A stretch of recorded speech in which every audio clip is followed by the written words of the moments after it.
o mejor que estés atento por las dudas, porque ayer también sucedió, y tiene que ver con las advertencias que viene realizando la UTA, la Unión de Tranviarios Automotor, que avisó que en el día de hoy paralizará los servicios de colectivos en el AMBA si la empresa empieza a pagar los salarios en cuotas, como advirtieron, recordemos ese comunicado que hicieron las empresas de transporte a el gobierno nacional hace 2 semanas, donde dijeron: vamos a empezar a pagar el salario en cuotas, vamos a pagar el aguinaldo en tramos, así que necesitamos mayores subsidios por parte del gobierno nacional. Que se sepa, no ha habido respuesta. Ante esto, la UTA, que representa a los trabajadores, ¿no? A los que transportan, sí, no a las cámaras empresarias, dijeron: nosotros no vamos a aceptar el salario en cuotas, y si en este mes de diciembre hacen eso, con respecto obviamente a lo que sería el salario de noviembre,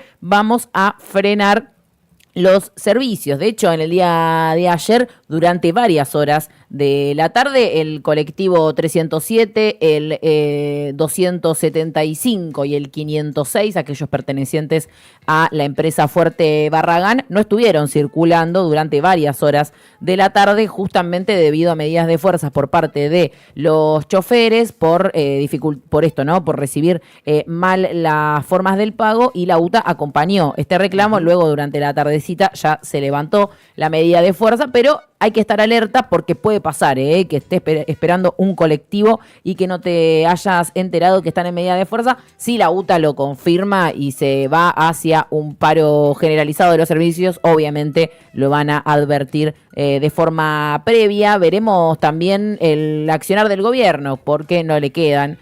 No quiero mentir, pero creo que ahora ya no tiene la herramienta de la conciliación obligatoria como vino haciendo durante mucho tiempo para frenar las medidas de fuerzas totales por parte del gremio de los tranviarios. Así que hubo un principio de acuerdo con casi todas las líneas, pero hay algunas que no están funcionando, principalmente en la ciudad autónoma de Buenos Aires. La Casa Rosada, a través de la Secretaría de Transporte, aprobó vía resolución un aumentito en los subsidios para esas empresas de los colectivos por noviembre y diciembre, pero la misma advertencia corre para el pago de los aguinaldos. ¿Se entiende? Que el gobierno dijo, bueno, puede que nos estemos quedando corto con los subsidios, no estamos para un paro total del transporte, pero no envió el dinero necesario para que con el aguinaldo suceda lo mismo. Entonces, también ahí los gremios en alerta, así que hay advertencias ya marcadas de la UTA desde hace semanas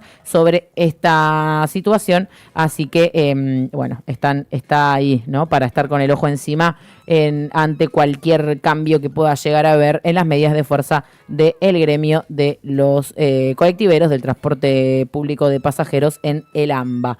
Y por otra parte, una noticia tremenda del día de ayer, una noticia récord histórico de lo negativo, ¿no? De esas que no nos gustan en absoluto, porque es la primera vez en la historia que el gigante Mondelez, con su planta ubicada en Pacheco, Tigre, tiene que frenar la producción parcialmente y darle licencia a alrededor de 2.300 trabajadores. Por primera vez va a frenar su actividad durante 21 días, una medida inédita en su historia reciente y que los trabajadores entienden que es un síntoma del deterioro que ya había sido anticipado durante todo el año. Mondelez es la planta que fabrica alimentos, principalmente galletitas y todo lo que es línea Milka, Oreo, Pepitos,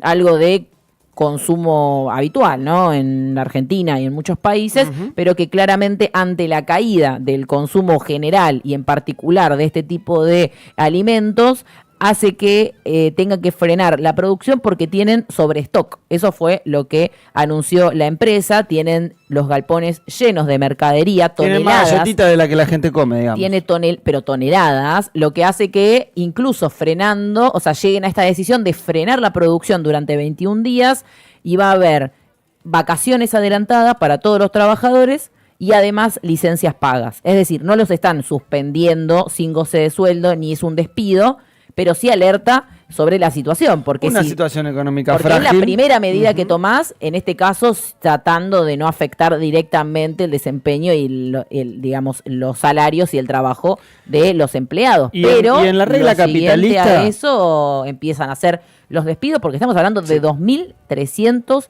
trabajadores, es un número mucho más alto del que veníamos repasando Sí. en los últimos días, que en los casos más escandalosos llegan Estamos a los hablando de centenares, 350, estamos hablando de 400, que es gravísimo, pero eran los más altos. Acá estamos ya pasando las 4 cifras, 2.300 trabajadores, como decíamos, la primera vez en la historia de esta planta de Pacheco en tener que frenar la producción de esta forma, con mucho impacto, obviamente, de la apertura de importaciones. Esto es similar a lo que veíamos con Whirlpool, ¿no? Son empresas que su producto se manufactura, se realiza en otros países también, en otras casas matrices, entonces es un costo mucho menor importar, por ejemplo, de Brasil o directamente de otros países donde se producen estas galletitas, como decíamos, Oreo, Milka, Pepitos, los alfajores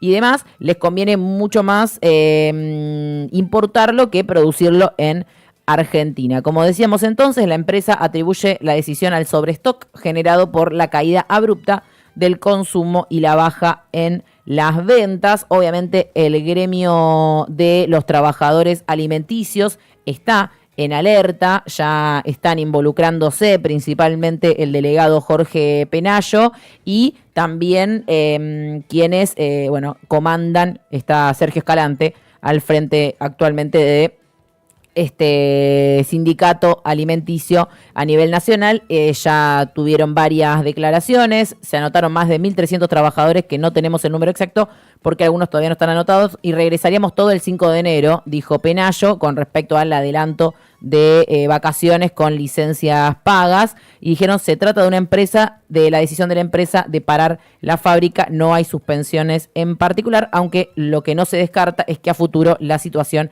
empiece a empeorar, y dijo esta crisis general no la generamos nosotros los trabajadores, en un freno, como decíamos, sin antecedentes, en el que la propia empresa advierte que cayeron en lo que va del año un alrededor de 13.000 toneladas de alimento en ventas, es decir que la caída va hacia el pozo, no hacia la luz, como nos quería decir el otro día de vuelta Toto Caputo, que dijo súbanse a este tren,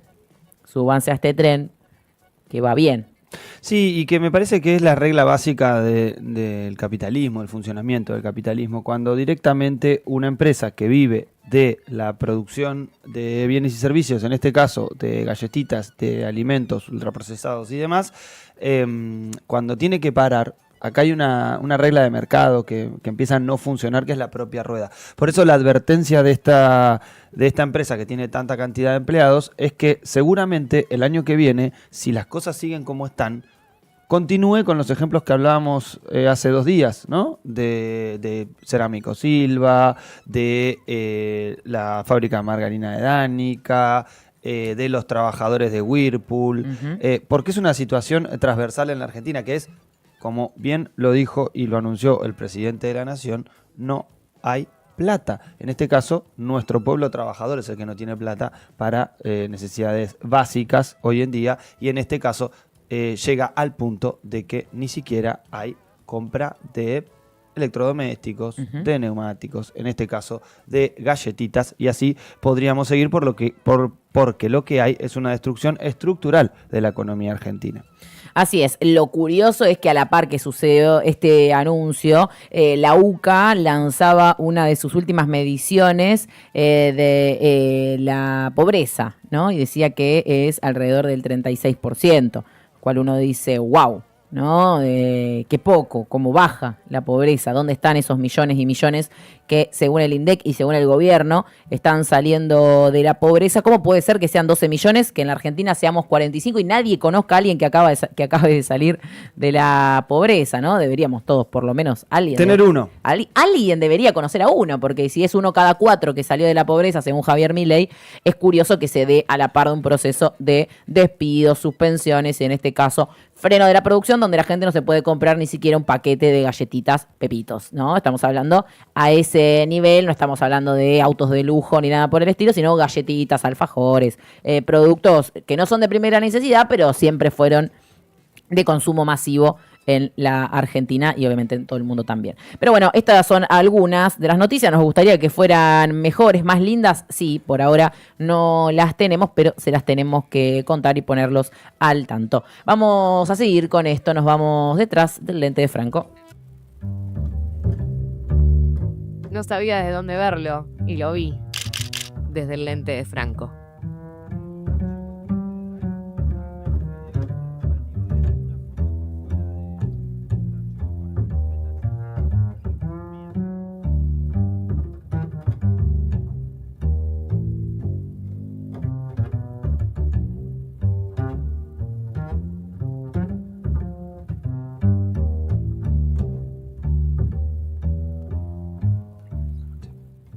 Bueno, nos vamos a meter en este tema. Sí, te iba a pedir el mate justamente porque vamos a hablar del mismo. En realidad, mejor dicho, vamos a hablar de la yerba, ya que acompañan las galletitas, hacemos el enganche completo. ¿Por qué? Porque como bien sabemos y hemos hablado hace unos meses, creo que fue en abril, que hablamos con algunos de los productores de Misiones, precisamente, alrededor de desregulaciones que el gobierno venía planteando con el Instituto Nacional de Yerba Mate, que, bueno, obviamente regula principalmente no solamente los precios, sino otras condiciones de la cosecha y la producción de esta bebida tan popular en la Argentina. Bueno, ¿qué es lo que sucede? Con estas desregulaciones, lo que está sucediendo es que los yerbateros, los tareferos, quienes cosechan, vuelven a no cosechar en reclamo de mejores precios, principalmente porque el gobierno en esta desregulación le quita facultades al Instituto Nacional de la Yerba Mate y desde entonces no se vuelven a fijar precios, con lo cual los productores, que ahora vamos a ver en imágenes ilustrativas la forma en la que se realiza la producción, si alguien no conoce y le gusta el mate, me parece que es una de las grandes cosas para salir a investigar, ya que pueden tener internet en su casa y buscar algunos videos, pongan cómo se realiza la zafra de la yerba mate, la cosecha y cómo se transporta, de qué manera. Bueno, concretamente lo que hubo fue la semana pasada un encuentro entre dirigentes que es de la zona centro de Misiones, dirigentes, estamos hablando productores, que obviamente alertando ante una profunda crisis y una cosecha de verano que ya están alertando que podría ser la más baja de los últimos años.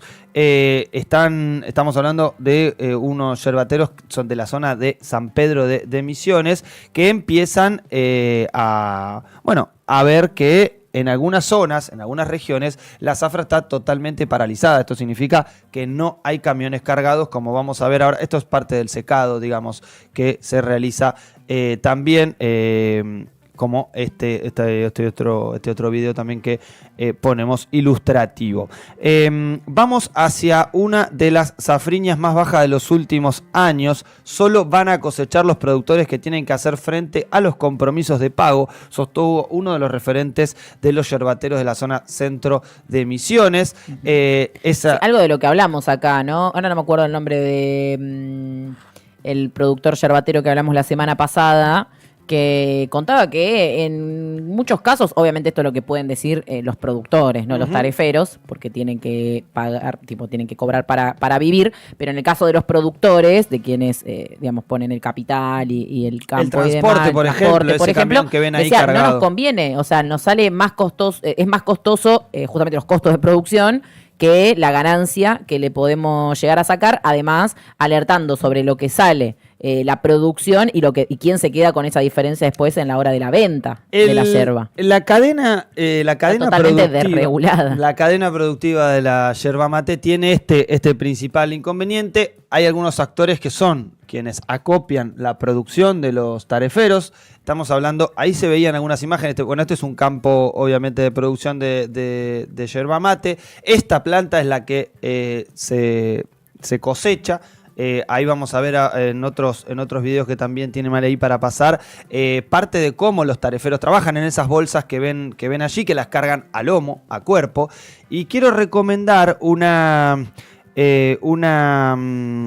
nota que está en revista Trinchera, versión papel, y estoy tratando de buscar si es la número 2 o número 3. Después prometo que voy a recomendarla con el título para que la puedan ir a buscar a la publicación, en la cual hablaba de, o por lo menos hacía una recopilación ante un accidente que había habido en una de las rutas, que era los tareferos viajan encima de su cosecha, ¿sí? Viajan arriba de esos camiones. Bueno, en 2013 exactamente, hubo un accidente en el que fallecieron alrededor de 10 tareferos producto de un choque en una de las rutas luego de volver hacia los galpones donde luego se procesa para el envase también de la yerba mate.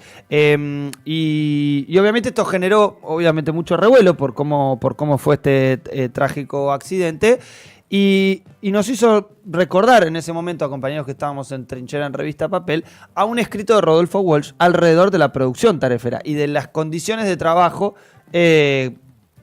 infrahumanas casi, ¿no? De cargar bolsones de entre 80 y 120 kilos, comúnmente entre familiares, que son parte de toda la cosecha de esta época, y que las cargan en estos camiones como veníamos. Después está el sector de los yerbateros y la parte más de la producción, del zancado, del secado y del canchado, que son distintas etapas que tiene la propia producción, y obviamente la parte de la industrialización. O sea, hay quienes acopian grandes cantidades de bolsones y luego esto lleva un proceso y luego se envía a sectores industriales. Y acá es donde empieza esto que decíamos de el encadenado de la producción. Desde la planta hasta la góndola, hay porcentajes que son muy grandes y muy dispares de eslabón a eslabón. Y se encarece alrededor de la más baratona, 4.000 pesos, más o menos en esa cadena, porque a los productores más o menos que son 200 pesos. 250 pesos el kilo de hoja verde puesta en secadero. Esto significa que al que la cosechó, el que la sacó de la planta, le están pagando la mitad o menos de la mitad que esto. Bueno. ¿No? Y estamos hablando de que lo que están planteando los yerbateros, y que un kilo de yerba promedio en el supermercado sale 4.500 pesos. Sí, ponele de 4.000 a 5.000 pesos, ¿no? Promedio. Sin hablar en marcas, obviamente más caras por marketing o por lo que fuese. No, pero lo que estableció el Instituto Nacional de Yerba Mate son 423,99 pesos como costo de producción sin margen de rentabilidad. O sea, si los yerbateros van a recibir esa plata, significa que el tarefero, el que va a cosechar, va a recibir también un poco más. Y acá también es real esto que decía Delphi, decir, bueno, hay algunos sectores o algunos eslabones de esta cadena que pueden decir, che, yo si no tengo deudas no voy a incrementar mi producción, primero porque no me está rindiendo, porque no me conviene, pero hay un sector que vive cotidianamente de comúnmente trabajos informales, que son parte de la cosecha y que lamentablemente son parte de la cosecha en distintas regiones de nuestro país, ¿no? Situaciones parecidas suceden en otras regiones como, por ejemplo, el Valle, cuando hablamos de Neuquén o Río Negro, en la época de la cosecha de frutales, caso manzana, duraznos, etc. Entonces, esta gran diferencia no solamente de ingreso, de presupuesto, viene acomparejada en este caso de la desregulación del gobierno nacional, con lo cual una propia medida del gobierno nacional atenta y pone en jaque una de las peores cosechas de la historia de la yerba mate. ¿Cuál es la estrategia o la tradición política de los yerbateros y en general de los productores de yerba mate? Bueno, concretamente cortan las principales rutas, ¿sí? Van y rutan, si no me equivoco, es la ruta 9, la que termina en Misiones. Concretamente son las medidas de fuerza que históricamente han llevado adelante. En este caso, el reclamo es al sector industrial, que mejore los precios por esa materia prima. Esto ha tenido instancias, como decimos, acá no estamos anticipando algo que va a pasar, sino que les estamos relatando algo que ya sucedió en este mismo conflicto, con lo cual es muy probable que esto vuelva a suceder, no por premonitorio, sino exclusivamente por una cuestión de análisis y que son los mismos actores, el reclamo es el mismo, y en este caso comúnmente las soluciones se buscan por la misma, de la misma manera. A ver, estuvieron durante mucho tiempo con piquetes en las rutas, sobre todo para que aumente el precio. Después de varios meses lograron que una parte de la industria les abonara 300 pesos el kilo, ¿sí? Un aumento 50 pesos más caro de lo que está al día de hoy. Las facultades que le quita al Instituto de la Yerba Mate el gobierno a través de la desregulación que encabeza, como siempre, toda desregulación de este gobierno, detrás está Federico Sturzenegger, el ministro que tiene ese ministerio a su cargo. Por ejemplo, le quitan la de fijar obviamente los precios del sostén, de la hoja verde y de la yerba canchada, seca, sin una molienda. Eso significa 2 veces al año y se basa también en una grilla de los costos de producción. Lo que provoca esto es una caída en el precio, obviamente, de la materia prima y una situación que no se ve en las góndolas, porque si, por ejemplo, cae a 250 pesos, en este caso, el cobro de ese kilo de hoja seca, uno esperaría que después en el eslabonamiento que estamos hablando del sistema productivo de la yerba mate hasta llegar a la góndola, uno diría, bueno, si bajó el costo acá, ¿por qué se mantiene el incremento de ganancia? O peor, ¿por qué aumenta el precio de la yerba si en realidad a los productores se los están bajando? Bueno, esto es parte de cómo funcionan muchos mercados en la Argentina, ¿sí? Funcionamiento de mercados monopólicos o mercados oligopólicos, que tiene una sustancial diferencia. Cuando hablamos de monopolio hablamos de que hay un principal oferente que concentra más del 70 o el 80% de la producción. En este caso hablamos de un mercado oligopólico en el que hay varios actores grandes que entre ellos concentran el 80, 85, casi 90% de la producción, pese a que existan experiencias cooperativas. Después lo que hay es que hay muchas experiencias que logran la cosecha, logran una parte de la industrialización, pero después le venden esa cantidad de kilos a distintos productores grandes, industriales de la yerba mate, uno de los grandes negocios. Por último, el Instituto Nacional de Yerba Mate dio a conocer el martes pasado algunas de las estadísticas del mes de octubre. Estos números son los que ratifican concretamente una situación compleja que atraviesan los diferentes eslabones de la cadena productiva. Los secaderos en este año procesaron 100 millones de kilos, 100.215.000 kilos menos que en 2024. Esto estamos hablando de una caída del 12,11% en este caso, en el procesamiento de secado comparando 2024 con 2025. Y si se toma un precio promedio de 250 pesos del kilo de la materia prima, dejaron de ingresar a la economía misionera un poco más de 25.000 millones de pesos. O sea que esto no solamente atenta contra la exponencialidad que toma el kilo de yerba mate en la góndola, sino también un golpe muy concreto y muy impactante en la economía misionera, que es una de sus principales actividades productivas. Bueno. Y los obreros que se encargan de esta cosecha manual, estamos hablando de casi 6.000 millones de pesos que se pierden, que concretamente lo que se pierden también son puestos de trabajo, a pesar de que sean en clave de la informalidad total. Bueno, mate, galletita, la carne, no sé, terminaremos comiendo... Iba a decir jalando nafta, pero también está carísima. Carísima. ¿Por qué jalando nafta igualmente? Qué caro. No, es que es ni ropa, ni mate, ni galletita, ni carne. Te quitaron todo. Pero bueno, así está el cuadro de la Argentina hoy en día. Vamos a vivir del sol. Ah, sí, obvio. Hace Vamos a así y vivir pensá del en las... sol. Pero te puedes comprar ropa en Temu, boluda. Intencioná que estás comiendo un lomo a la pimienta con papas, ¿no haces? De última, ¿qué terminarás? Y- Importando yerba de Brasil, como que no la podemos producir en la Argentina y te tomás una Ya va. yerba marca... Bueno, La semana que viene lo vemos eso. eso es así.